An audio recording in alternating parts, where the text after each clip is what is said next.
Buenas, profesor y compañeros de clase. Nosotros somos el equipo X y le presentaremos el reconocedor de frases por entrada de voz. Este equipo está conformado por Pedro Nicolás Aguilar, Luis Alberto Medina, Jesús Ismael Romero y su servidor, Luis Orozco. Siguiente, por favor. Como objetivo principal, tenemos que diseñar e implementar un programa que reconozca la voz de los integrantes del equipo para 4 frases específicas. Son 6 objetivos específicos. El primero de ellos es obtener una base de datos por medio de un programa que realice las grabaciones de las siguientes oraciones, que viene siendo buenos días, buenas noches, ¿cómo estás y dónde estás? El segundo objetivo que tenemos va a ser proponer un algoritmo de un programa en un diagrama de flujo que clasifique estas frases y también los miembros del equipo. Aquí en este objetivo se tiene que considerar un modelo de red neuronal. Como objetivo 3, se tiene que implementar la red neuronal propuesta en el objetivo 2. Aquí tenemos que considerar las características de las señales que fueron planteadas desde un inicio.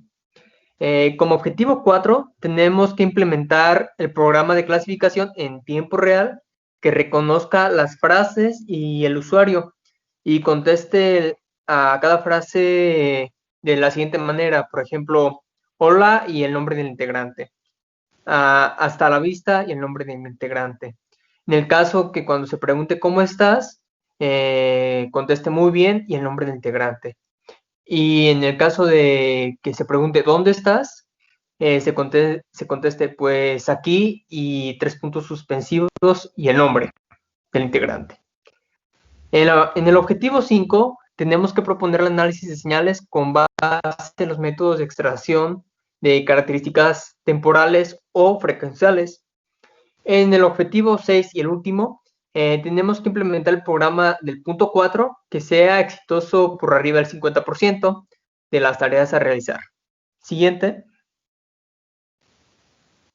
Ahora yo voy a explicar lo que viene siendo la importancia en el reconocimiento de la voz. El reconocimiento de voz se ha convertido en una alternativa para la entrada de datos en múltiples dispositivos, incluso en dispositivos de bolsillo como son los teléfonos celulares. Originalmente estos sistemas se crearon para asistir a personas con capacidades limitadas, como son en el caso de las personas invidentes, que en México representan a 3 millones de personas y constituyen alrededor del 40% de la población de discapacitados. La siguiente, por favor.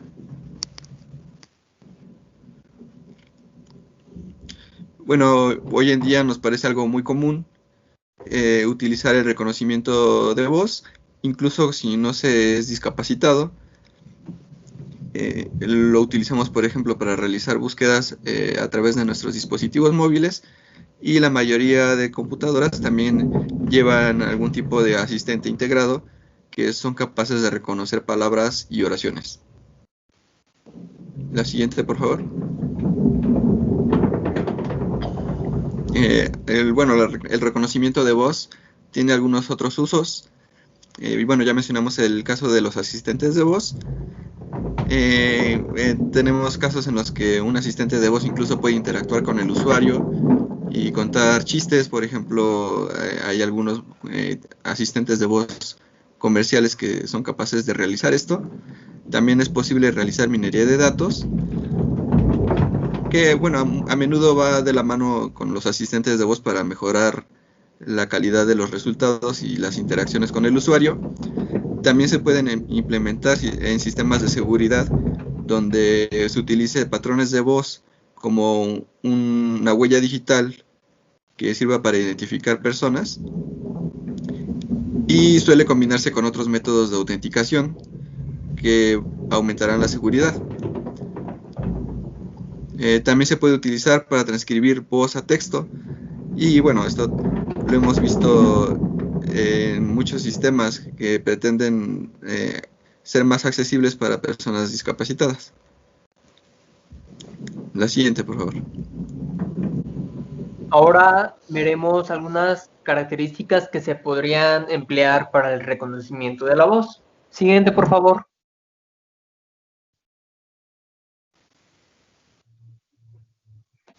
Veremos el sonido. El sonido se produce por la interacción de un objeto vibrante, un medio de transmisión y también un receptor.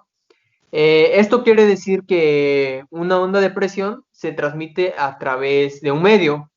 Este medio puede ser el aire y produce una sensación llamada auditiva al perturbar el estado de reposo de la estructura del oído. Siguiente, por favor.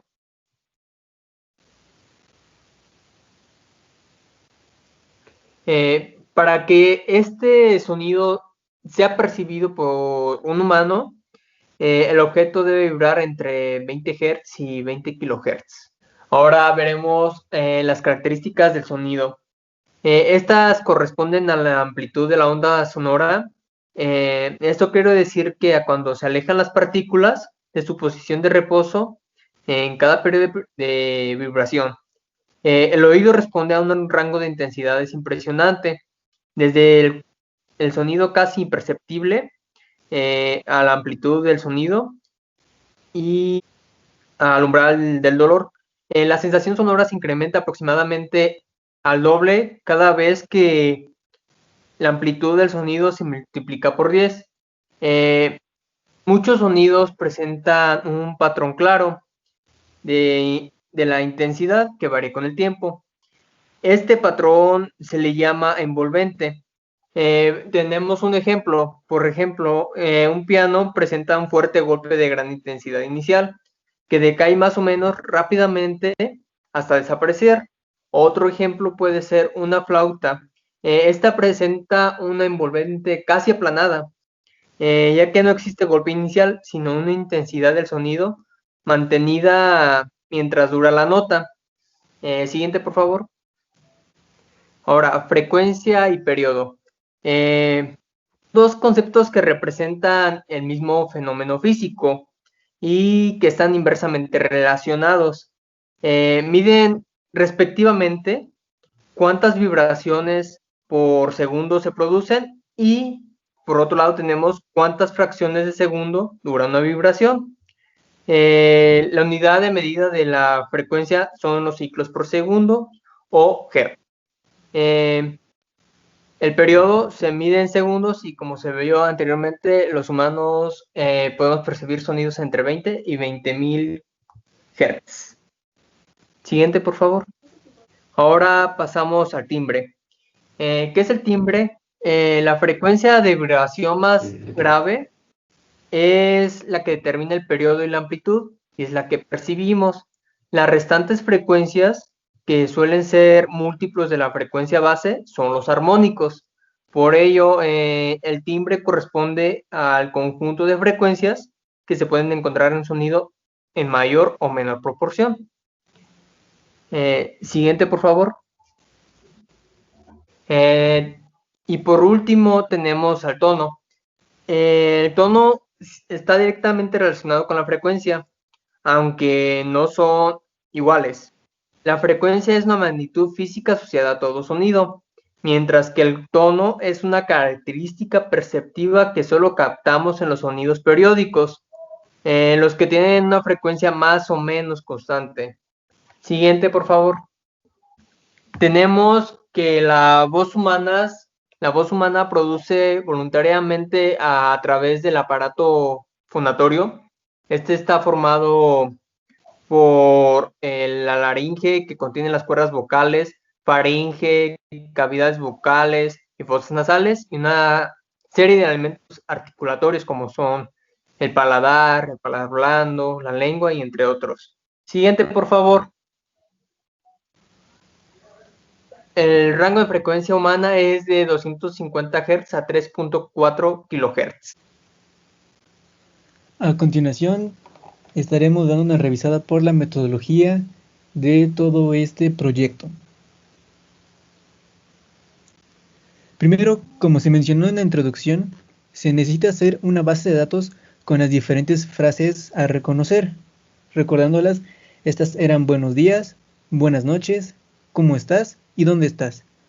Para esto se realizó un código en el cual podría grabar el audio y graficarlo y además guardarlo. Es importante mencionar que para este proyecto se eligió usar programación en Python a través de Spider. Aquí está nuestro código en Python, en donde aquí se ve cómo mandábamos el objeto tipo audio para mandar a grabar. Hacíamos un streaming, abríamos el objeto audio, se realizaban las grabaciones por medio de datos, las tramas, y se iba almacenando en esta variable de sonido, y al final se cerraba el objeto tipo audio. Y ya al final nada más se indicaba al usuario que termina la grabación y posteriormente se nos permitía escucharla. Y como mencioné, en la sección de la adquisición del audio, escogimos Python, gracias a que los objetos de tipo audio eran una herramienta muy fácil de poder utilizar, ya que solo necesitábamos especificar la frecuencia de muestreo, los bits y el número de canales a utilizar. En este caso utilizamos una frecuencia de muestreo de 20.000 Hz con 8 bits y 2 canales. Después, para la sección de la verificación, se almacenó todo en una variable, cada señal de audio grabada, y así juntamos una matriz para después poderla graficar y mostrar bien las grabaciones del sonido. Aquí tenemos las gráficas, solamente una gráfica por cada frase. Aquí podemos ver la de buenos días, buenas noches, la de cómo estás y la de dónde estás.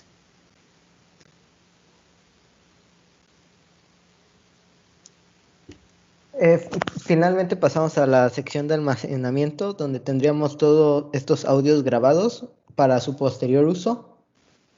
Los audios tuvieron diferente nombre y se guardaron en archivos .wav. Bueno, primero en archivos de texto, pero posteriormente para una mejor implementación se guardaron en archivos .wav. Siguiente, por favor. El lugar donde almacenamos todos los audios fue Google Drive para evitar la mayor pérdida de calidad posible. Siguiente, por favor. Ahora pasaremos a la sección de red neuronal. Como red neuronal específica, en el equipo seleccionamos una red de retropropagación, ya que esta nos brinda varias características que nos fueron útiles para este reconocimiento. Como vemos, aquí es una red supervisada. Esto quiere decir que va aprendiendo mediante patrones de aprendizaje, valga la redundancia, donde literalmente se le colocan para el entrenamiento patrones, los cuales tiene que extraer sus características para que en un futuro, cuando se le pruebe, pueda decidir bien de manera a qué patrón corresponde cada una de las entradas. Igual aquí vemos, esto es mediante un ciclo de propagación, y como dice, es retropropagación, es decir, va desde lo último hasta el inicio, es decir, lo hace de manera inversa, por decirlo así. Esto nos da una mejor actualización gracias a las sensibilidades, ya que esto, junto con cómo funciona por manera de gradiente, esto se hace referencia a que desde el inicio, bueno, desde el final, ya que va del final al inicio, se busca que el error sea mínimo. Entonces, si en un inicio nos planteamos que el último error sea mínimo, ese error lo vamos propagando de manera hacia atrás, logrando que desde un inicio se tenga la menor cantidad de error posible. Para la arquitectura tenemos aquí que son pesos aleatorios, es decir, el usuario no los puede definir a su gusto, sino que de manera aleatoria se definen, y conforme vaya avanzando la propagación de las sensibilidades y el error, se van a ir definiendo. El uso de sensibilidades por capas, como dijimos, se define la última capa y esta se va propagando hacia atrás. Después se tiene el cálculo de los nuevos pesos dinámicos, así como de los valles, que decían las fronteras dinámicas, y así cada vez repetir el proceso dependiendo del número de capas o de etapas que se quieran realizar. Bueno, ahora les daremos una vista general de lo que vendría siendo el comportamiento del programa.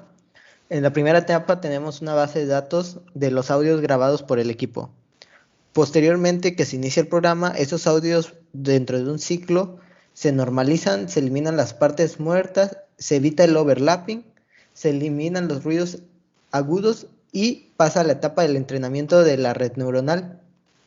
Posteriormente que la red neuronal ya ha sido entrenada, se logra introducir un audio externo, se le da el mismo tratamiento que a los audios de la base de datos. Este audio nuevo entra a la red neuronal y se hace una comparación con los datos que se tienen para posteriormente entregarnos el resultado que vendría siendo la frase dicha y la persona que lo dijo. Siguiente, por favor. Bueno, los métodos que se utilizaron para distinguir entre las diferentes personas y las frases, uno de ellos fue el LPC, que significa codificación predictiva lineal. Es un tipo de codificación ampliamente utilizado en audio digital. En sistemas de procesado de voz se usa partiendo de la idea de que la voz puede modelarse como una combinación lineal de P muestras anteriores más una señal de error, lo que significa que un audio lo podríamos fraccionar en n cantidades de paquetes y al volver a unir esos paquetes podríamos tener la señal original, obviamente con algunas pérdidas que vendría siendo el error, pero en general el tratamiento del audio tendría que ser de muy buena calidad. Siguiente, por favor. Otro de los métodos que usamos fue el LBG, que es Linde, Busso, Engrave, que son las iniciales de los apellidos de los creadores. Es un algoritmo de agrupamiento de K vecinos que toma un conjunto de vectores de entrada y genera un subconjunto de vectores. ¿Pero qué significa esto?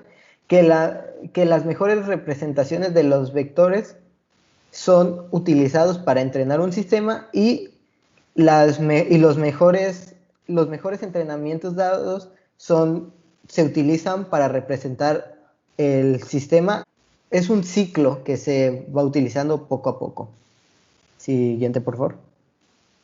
Después aquí tenemos una vista general de la GUI que de manera igual se realizó en Python con ayuda de la librería Tkinter, en donde aquí vemos primero se hizo una ventana, después en la ventana se pusieron dos cuadros. El primero va a ser el cuadro de entrada y el segundo va a ser el de salida. En el primer cuadro pues, vemos aquí está el título, proyecto PSB, una imagen que simboliza el grabar y aquí tenemos el botón de grabar. Cuando se presiona el botón de grabar, literalmente se llama la función a grabar y una vez teniendo el audio grabado, ya se procesa a hacer todo el reconocimiento de audio y después, teniendo ya el resultado, se va a la comparación en la red neuronal. Y ya al final, en este cuadro se muestra la contestación que debería dar dependiendo de la frase que haya reconocido. Como mencionó mi compañero anteriormente, esa puede ser hola Luis, hola Pedro, hola Luis Medina o hola Ismael hola Ismael. Así como muy bien, estoy aquí y hasta la vista. Y aquí está igual el nombre de la guía fue Proyecto Biognosis y agregamos un icono de Upita.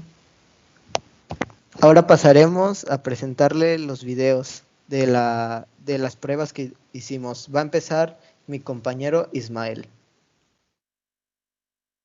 Bueno, continuaremos con mis pruebas. Aquí ya tengo la guía abierta. Aquí ya todo el entrenamiento finalizado y bueno, a darle. Empezaré con la más sencilla, que es buenos días. Y aquí va. Buenos días.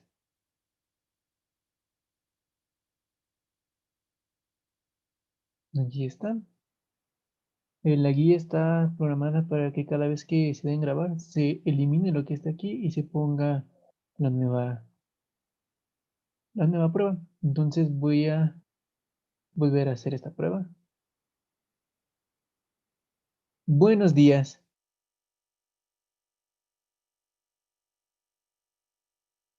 Igual, no he cambiado porque Lo reconoció bien. Bueno, continuando con... Bueno, continuando con las pruebas, la siguiente frase será: ¿dónde estás?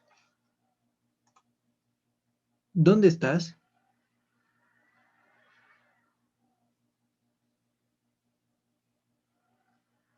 Y aquí observamos cómo efectivamente reconoce la frase, contestando pues aquí, y también reconoce mi persona. La siguiente frase a testear será la de ¿cómo estás? ¿Cómo estás?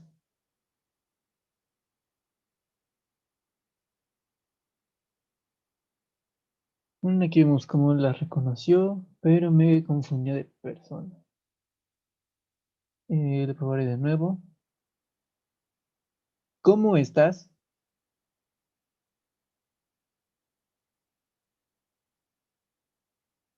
Igual reconoce la frase, pero no reconoce como tal mi persona. Y ahora, por último, tenemos la última frase, la cual será buenas noches,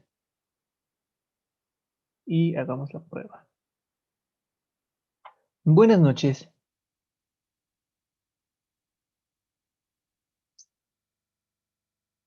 Aquí vemos cómo reconoció de nuevo la frase, pero no quién lo dijo, así que intentaremos de nuevo. Buenas noches.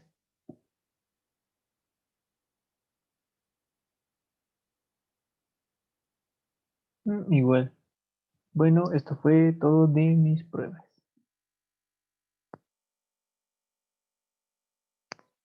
Buenos días.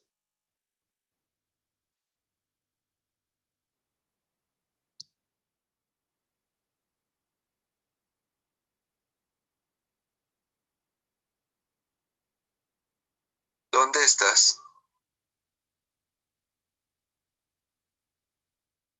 Buenas noches.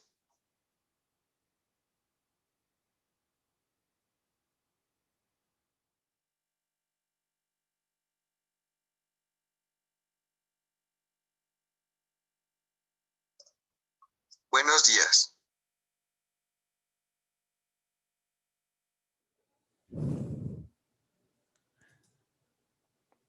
¿Dónde estás?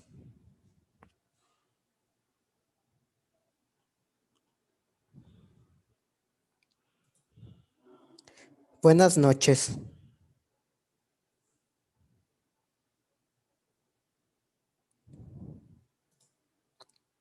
¿Cómo estás?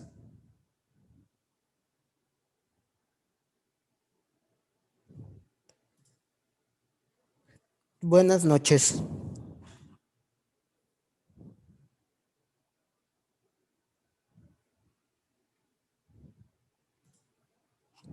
¿Cómo estás?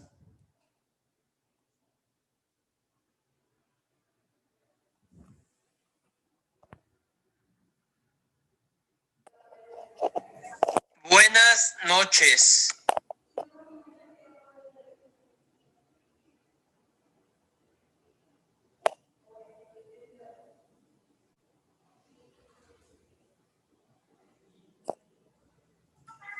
¿Cómo estás?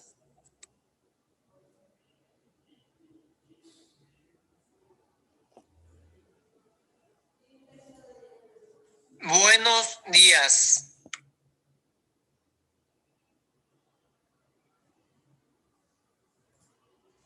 Buenos días.